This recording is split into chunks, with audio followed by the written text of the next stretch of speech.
Lo admito, me equivoqué completamente. Empleé una transferencia bancaria de manera incorrecta y la empresa donde estoy trabajando perdió 120.000 euros. No quiero que me vuelva a pasar. Pero ¿qué otras opciones tengo? ¿Cómo puedo efectuar pagos en comercio internacional? He oído hablar de la remesa documentaria, pero ¿qué es eso? Muy buenas a todos y bienvenidos un día más a vuestro canal, A Tu Tiempo es Oro. Hoy es día de seguir con la sección de métodos de pago en comercio internacional. En su día vimos cómo funciona la transferencia bancaria, pero hoy nos focalizaremos en la remesa documentaria. Os preguntaréis ¿en qué consiste?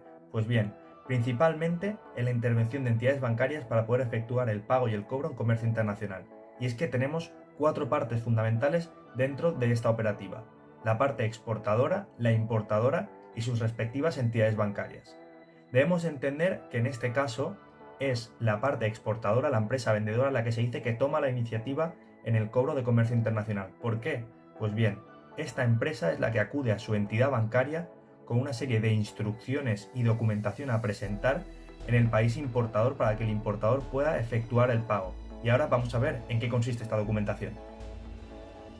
Ahora, antes de analizar la documentación necesaria de la que estábamos hablando, este esquema representativo es muy visual y ayuda mucho a entender cuál es el funcionamiento y los flujos de información en una remesa documentaria. Tal y como estábamos comentando, tenemos las cuatro partes: importador, exportador y luego las entidades bancarias. Ahora, ¿qué es el Remitting Bank? Es la entidad bancaria que defiende los intereses de la empresa exportadora, mientras que el Collecting Bank es el banco que ayuda y asesora a la parte importadora de la operativa. Dicho esto, ¿cuál es el flujo? No hay más que seguir los números. Primera parte: el exportador realiza el embarque de las mercancías en el método de transporte seleccionado. Es un clásico de todas las operativas de comercio internacional. Seguidamente, esta empresa preparará una serie de documentación con instrucciones a seguir que será entregada al Remitting Bank. Es ahora cuando entran en juego los roles bancarios. Este Remitting Bank, que defiende los intereses de la parte exportadora, enviará la documentación al país importador, normalmente mediante empresa courier. De esta forma, el Collecting Bank, el banco de la entidad compradora, recibirá esta documentación y se la proporcionará al importador. Pero previamente deberemos de diferir entre dos conceptos: el pago a la vista o el pago contra aceptación. ¿Por qué? Pues bien, en esta documentación encontraremos dos fichas. Encontraremos lo que es la remesa documentaria en sí, con unas instrucciones normalmente acompañadas por un mensaje bancario MT, y luego un documento de giro bancario.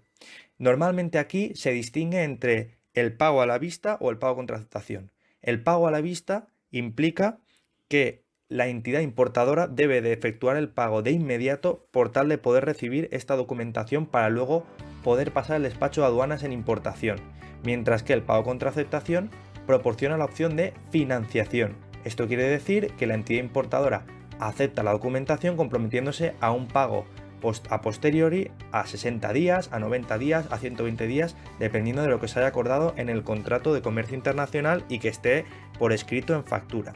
Dicho esto, una vez la parte importadora acepta, obtiene la documentación que le proporciona el exportador, normalmente factura comercial, packing list, certificado de origen, certificado de análisis, todo aquello necesario para el despacho de aduanas, como vimos en su momento en los documentos necesarios para la importación en comercio internacional, y puede obtener los bienes en destino.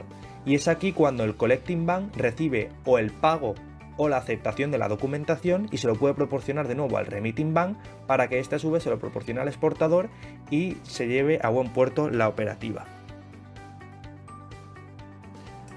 Ahora, por lo que estábamos comentando de la documentación, aquí tenemos un ejemplo, un ejercicio práctico de lo que serían las instrucciones de una remesa documentaria. Hablamos de una operativa en la que Commerzbank Frankfurt sería el banco remitente, el banco del exportador, que a fecha de 28 de noviembre del año 2013 pasa unas instrucciones al Collecting Bank, al banco del importador. Y aquí se ve un ejemplo. Se ve que el banco del importador es CaixaBank S.A. y que mediante este escrito se adjunta una documentación por importe de la operativa, que aparece ahí bien marcado 27.368 euros. ¿A quién representa? ¿Quién es el drawer, el librador? La entidad exportadora, en este caso LG. Y el drawee o la parte librada es el importador. Además, se marca una fecha de vencimiento a fecha de 27 de enero del año 2014, mediante la que, si la entidad importadora no corresponde, no contesta, no decide trasladar ninguna respuesta a estas entidades bancarias, la entidad la operativa se entenderá como cancelada. ¿Qué documentos se adjuntan? ¿Qué información será necesaria para la empresa importadora en destino para poder hacer el despacho de aduanas? Principalmente lo que comentábamos, la factura comercial, el BL, el DUA, más que de importación en este caso sería de exportación, y una declaración de valor, un DV1 además del packing list. Y aquí entramos en aquello fundamental. Tenemos dos opciones y ha quedado plasmadas en el ejercicio tanto una como la otra. En el caso de que la operativa fuera con financiación, en este escrito quedaría expuesto el concepto de pago aplazado a 60 días desde la fecha de emisión de factura. Es decir, cuando el banco del importador recibiese la documentación y se la entregase al comprador, el comprador debería de aceptar este pago aplazado a 60 días desde la emisión de la fecha de factura, por lo que podría disponer de la mercancía antes de realizar cualquier pago. O, en su defecto, en el siguiente punto, si el pago se tuviese que realizar de inmediato, el importador debería de liquidar esos 27.000 euros, 27.368 euros en el momento a este banco para que luego el banco se lo pudiese trasladar al remitting bank y a su vez al exportador. Todo ello viene registrado y viene respetado por la normativa vigente de las remesas documentarias, la URC 522 Uniform Rules for Collections de la Cámara Internacional de Comercio, la número 522.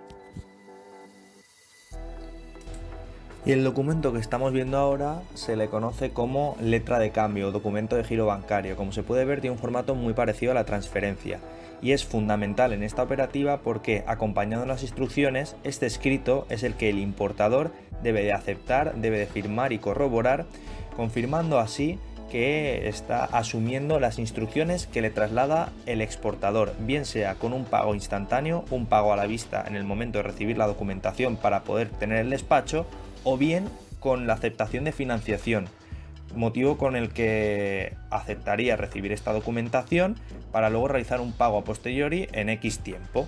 ¿Qué información podemos encontrar? Podemos encontrar la moneda, la divisa en la que se está haciendo la operación, la cantidad que aparece en la factura comercial, en el contrato de compraventa seguramente, que aparece también en las instrucciones, la fecha de libramiento, que está a 28 de noviembre del año 2013, el vencimiento, que lo hemos estado comentando, y luego además la cantidad anterior, que en vez de aparecer numéricamente aparecerá por escrito, y en este caso está acompañado de puntos suspensivos, pero también puede estarlo de barreras laterales, tanto en la izquierda como en la derecha, para evitar así cualquier tipo de modificación y que sea más fácil la trazabilidad y la confianza dentro de la operación, que no va a haber ningún tipo de fraude.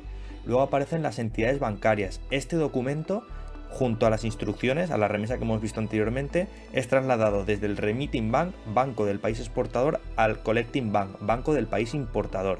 Y tenemos información de números de cuenta, entidades, pagos a realizar, y luego, fundamental, en la parte inferior izquierda encontramos el apartado del acepto o el pago a la vista, que es el punto en el que el comprador debe de firmar y debe de aceptar lo que estábamos comentando.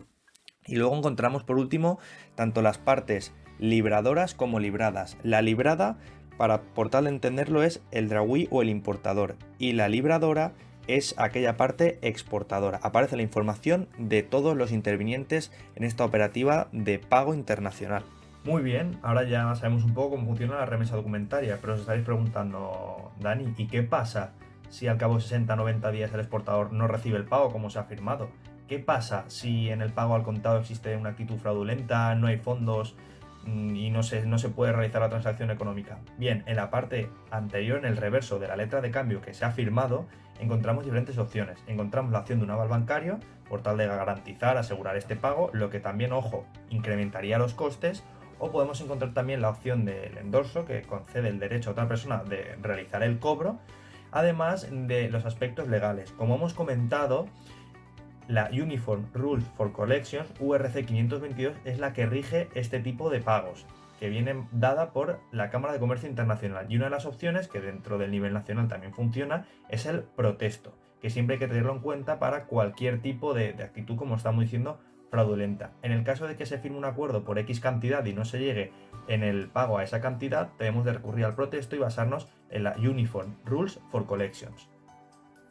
Ahora bien, ¿en qué momentos debemos de usar este método de pago? Principalmente y desgraciadamente el exportador suele tener más a perder en esta opción, porque aunque tenemos esta normativa vigente que estábamos comentando, al fin y al cabo, si la mercancía está en poder del importador y el pago no se ha realizado, entramos en problemas burocráticos que se pueden alargar muchísimo, o incluso sin estar en poder del importador. Al final tu mercancía está en el país de destino, está en un puerto generando unos costes cuando aún la propiedad cae sobre ti, con lo cual debes de asumirla. ¿Es más segura que la transferencia bancaria? La respuesta es que sí. Aún así, es fundamental que exista una relación de confianza entre la parte exportadora y la importadora.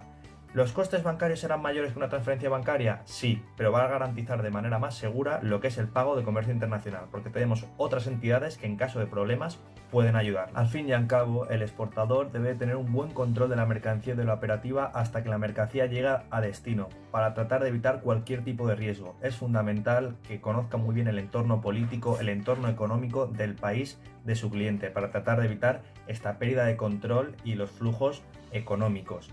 ¿Qué opción puede tener el exportador? Una buena alternativa sería la de tener muy buenos contactos, contratar agentes en destino que puedan hacerse cargo de la mercancía en casos de impagos, en casos de demoras o en casos de cualquier tipo de problemáticas con el importador. Así el control aún estaría sobre nuestro poder y podíamos gestionarlo de una forma un poquito más eficiente. Es una alternativa muy correcta. Por otro lado, ¿en qué momentos es recomendable también utilizar esta remesa documentaria? Cuando no queremos emplear la carta de crédito. La carta de crédito o crédito documentario es otro método de pago que comentaremos más adelante, que implica más seguridad pero muchísimos más costes para las empresas. Centrándonos en el otro enfoque, en la parte importadora, hablamos de que es un método de pago muy interesante para nosotros. ¿Por qué? Principalmente porque nos concede la opción de financiación, es decir, podemos pasar el despacho de aduanas, podemos tener la mercancía en nuestras instalaciones sin haber realizado todavía el pago a nuestro proveedor. ¿Esto qué significa? Significa que podemos comerciar con la mercancía, podemos venderla a nuestros clientes y con este dinero que recojamos del pago de nuestros clientes poder afrontar la deuda que todavía le debemos a nuestro partner, a nuestro proveedor de otro país. Además, la participación de entidades bancarias nos beneficia, nos ayuda y nos soporta en cuanto a revisión documental y en cuanto a fiabilidad de la operativa. Tenemos una empresa especializada, una entidad bancaria especializada en cobros internacionales, a diferencia de la transferencia bancaria, con lo cual puede que casi todos sean ventajas. Llegados a este punto, hemos visto las características fundamentales de lo que es el pago mediante una remesa documentaria, una opción muy interesante, una opción que también implica de conocer muy bien todas las partes de la operativa y de la necesidad de especialistas conocedores de la situación de los pagos en el comercio internacional y de qué documentos y en qué momentos se deben de firmar en lo que es la transacción de comercio internacional. Hemos llegado al final de este vídeo, espero que os haya gustado, os deseo felices fiestas, feliz año 2023 y nos vemos en próximos vídeos. Un saludo.